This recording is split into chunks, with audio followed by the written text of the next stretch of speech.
En Notimundo a la Carta, una opción para mantenerse informado. Con Gisela Bayona.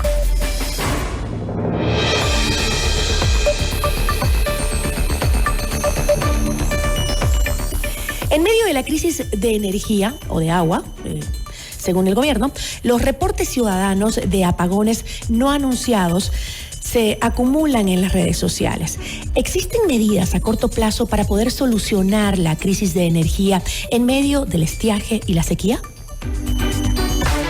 Nuestra entrevista de hoy en Notimundo a la Carta. Nos acompaña a esta hora Marcela Reynoso, exgerente de Petroecuador y también consultora energética. ¿Cómo está? Muy buenas tardes, gracias por acompañarnos. Muy buenas tardes, Gisela, es un gusto estar aquí. Vamos desde el principio. ¿Vivimos o no vivimos una crisis de energía? ¿Y quiénes son los responsables de esto que estamos viviendo en este momento? Realmente, efectivamente, vivimos en una crisis de energía y la responsabilidad viene de no haber cumplido el Plan Maestro de Electrificación. El Plan Maestro de Electrificación o de electricidad, como se lo llama ahora, es una herramienta de planificación del sector eléctrico que es muy fuerte y poderosa, porque ahí se van acumulando todas las fases de planificación. Se va evaluando los escenarios tanto macroeconómicos como los de incorporación de energía. ¿Qué quiere decir esto? Que primero hay que plantearse un objetivo como país. Cuando nos planteamos un objetivo de país, como por ejemplo desarrollar la minería, hay que incluir la energía que apalanque esta industria. Y por lo tanto hay que hacer la inclusión de nuevas fuentes de generación, así como transmisión y distribución. El problema aquí es que si bien estamos desarrollando la minería, no hemos incorporado la generación que la tiene que acompañar. Entonces, tampoco hemos acompañado la generación que tiene que acompañar a la demanda. Hay que tomar en cuenta que nuestra demanda promedio mensual en un periodo de 10 años ha subido en 8%. Y va a subir más. Y continúa en crecimiento. Por esta razón, es una herramienta de planificación que debe ser respetada, el Plan Maestro de Electrificación y la incorporación de generación. A ver, pero este Plan Maestro que usted menciona, que es una guía, entiendo yo, para ir avanzando con cómo avanza la ciudad, cómo avanza la inversión extranjera en minería y demás, para de la mano ir generando la energía que se necesita para el consumo en general. Pero ¿dónde está en dónde empezó diría yo, la irresponsabilidad de no mirar hacia ese plan y continuar con su acción? La falla está en una falta de comprensión de las máximas autoridades con respecto a cuánto es nuestra... ¿Falta de comprensión, perdón? Falta de comprensión. ¿O negligencia? Falta de comprensión, y en este punto a cómo estamos hoy es una negligencia. Puede ser que en aquellas épocas se hayan visto otras aristas para tomar la decisión, pero estas decisiones de hace varios años nos han llevado al momento actual. Entonces es una falta de comprensión, es una falta de visión de país, es una falta de entender que sin la infraestructura que actualmente se encuentra apalancada por la inversión estatal, el sector privado no puede surgir. Ahora, en abril, cuando el gobierno declaró en emergencia el sector eléctrico, denunció un supuesto sabotaje. Responsabilizó a la entonces ministra de Energía y a una larga lista de funcionarios de la institución que llevó a tener que hacer cortes de luz programados hasta junio. Tras el repentino apagón del 7 de septiembre, que duró 4 horas y afectó a 11 provincias, en cambio, el gobierno habló de una falla humana. ¿En esta crisis hay espacio para una falla humana que pueda generar apagones masivos?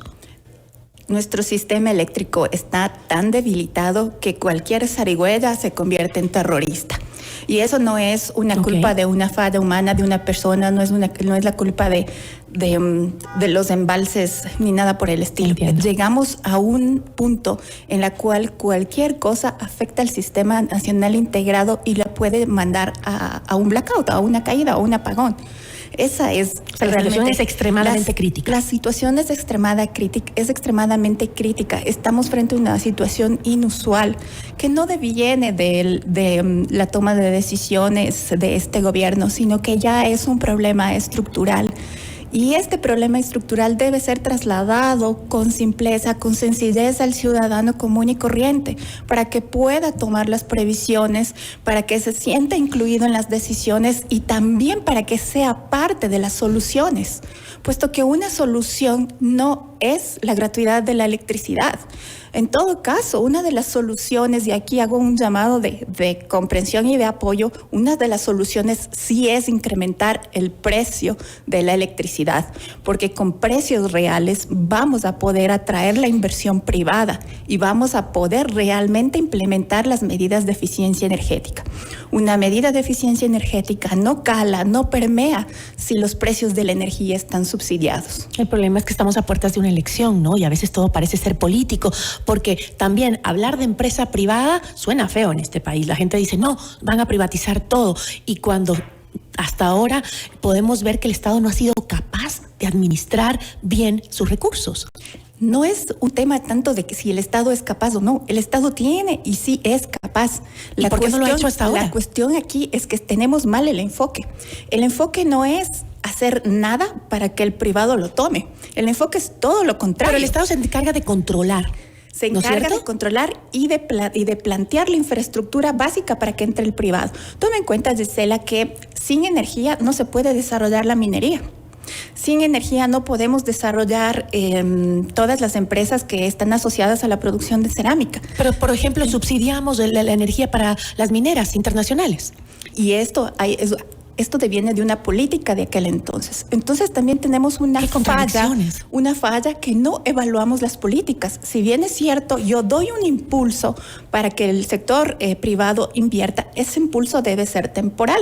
Llegamos al día de hoy sin haber evaluado cuánto nos dejó como país, cuánto valor público ha generado el subsidio a las mineras. Tampoco debemos satanizar las ayudas, no, porque eso es primordial para que ciertas industrias despeguen, como es el caso de la minería. Ahora, el gobierno señala que es la peor época de sequía desde hace 60 años, pero esta sequía fue anunciada por expertos desde hace más de un año, que se venía la peor sequía. Efectivamente, nosotros tenemos registros históricos de las épocas secas, de las épocas lluviosas, pero el momento en que llegas a 2023 sin haber incorporado la capacidad de generación anterior, llegas ya prácticamente atado de manos. Y no es una justificación el decir que es la peor. Efectivamente, es dura, está fuera de los meses, pero por esta razón se tenían que tomar medidas más ágiles para seguir apaleando el déficit de generación.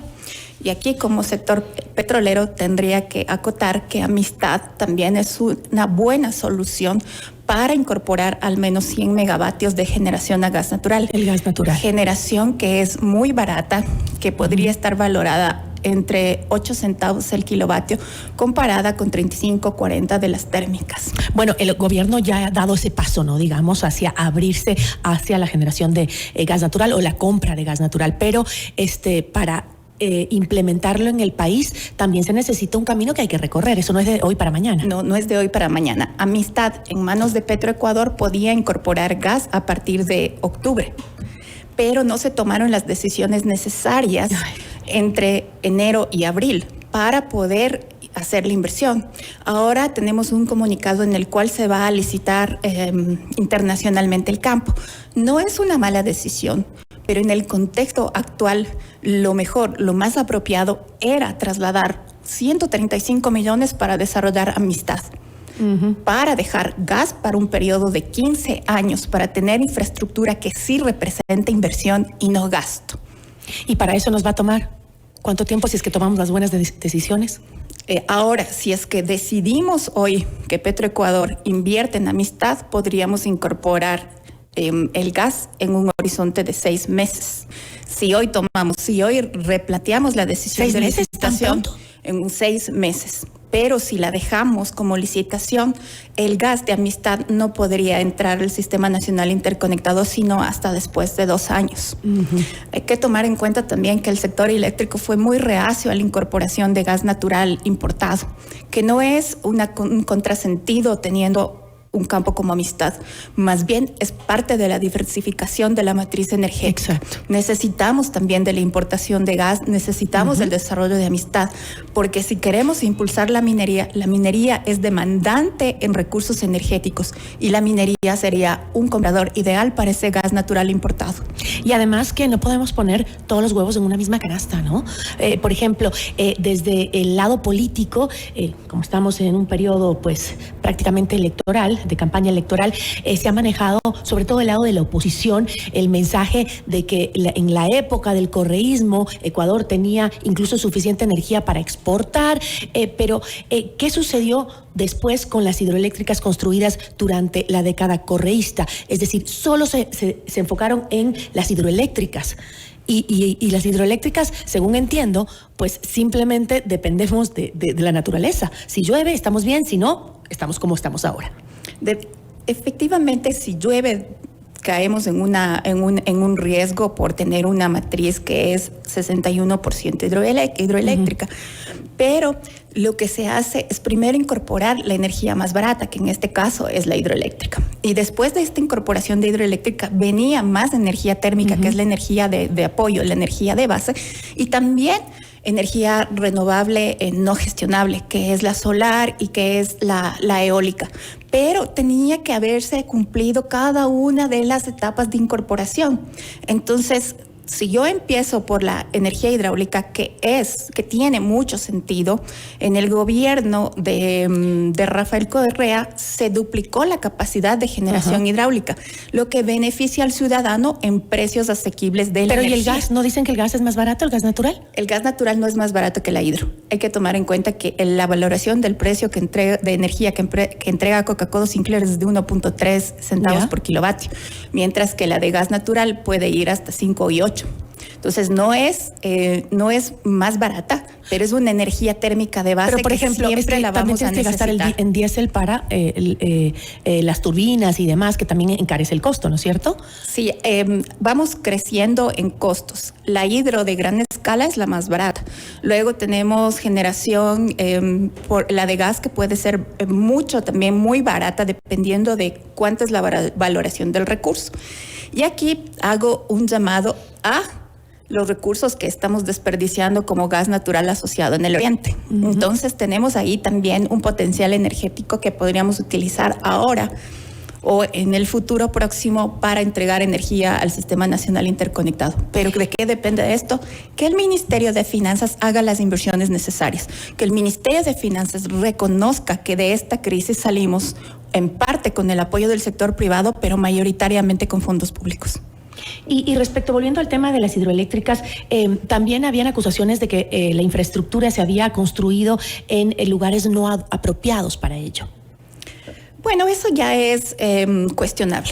Para afirmar o negar se necesita muchísimo documentación técnica, se necesita un análisis más profundo para realmente verificar. Pero entonces, ¿qué pasó con el mantenimiento?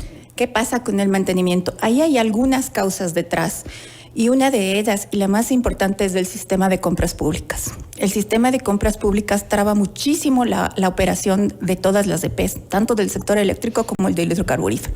Por aquí es necesario un llamado incluso a los asambleístas, porque aquí tenemos que articularnos todos los actores políticos y técnicos para salir de esto, a que evalúen cómo nos está yendo con la ley actual de compras públicas. ¿Cuál es el desempeño del CERCOP? ¿Cuáles son todas las distorsiones que presentan también aquel mal uso de la Corte Constitucional y la garantía de derechos?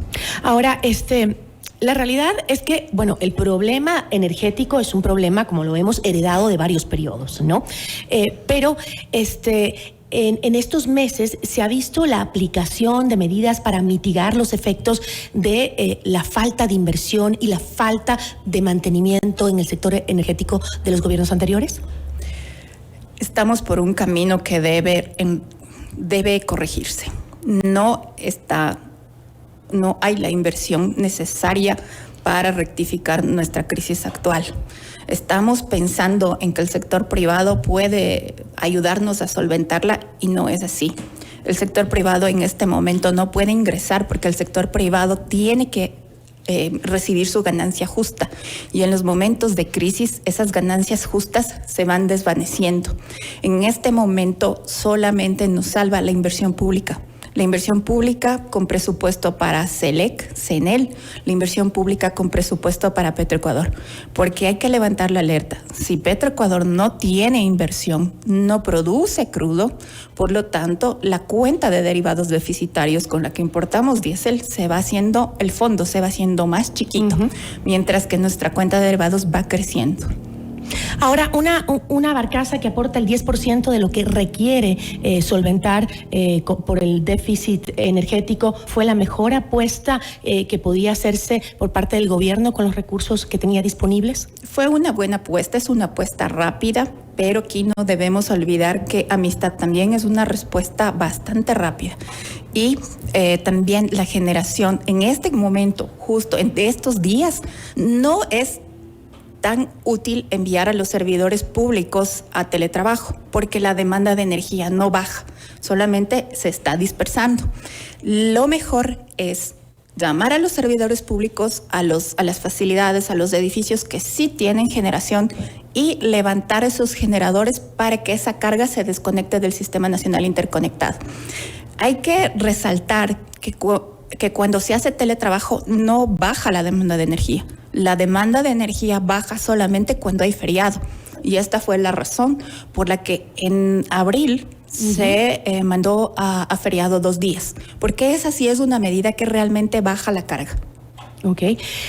Ahora, aun cuando el ministro de Gobierno pues insiste en la negación esta de los próximos apagones que se vienen, ¿qué considera usted? ¿Los cortes de luz van a seguir sucediendo en el país? ¿Tienen que seguir sucediendo? Los cortes de luz van a seguir sucediendo, lamentablemente, y aquí tenemos que hacer una programación mejor para que no afecte tanto al sector productivo.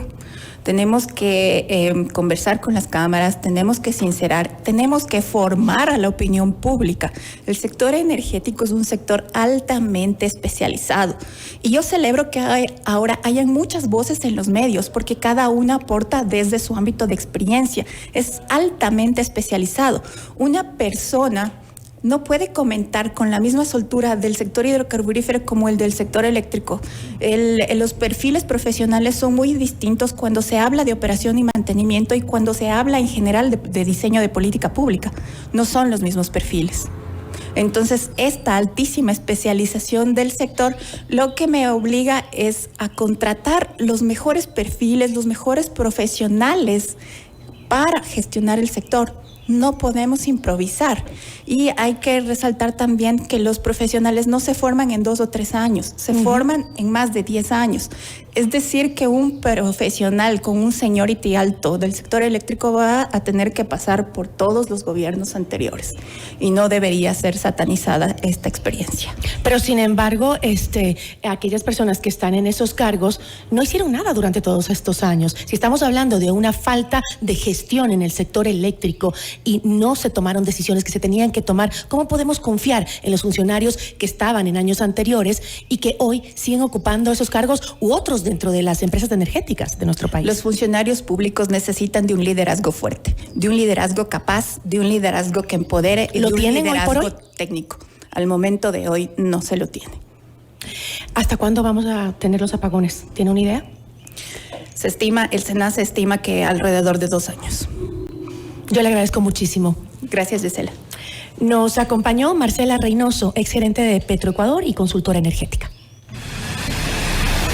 Notimundo a la carta.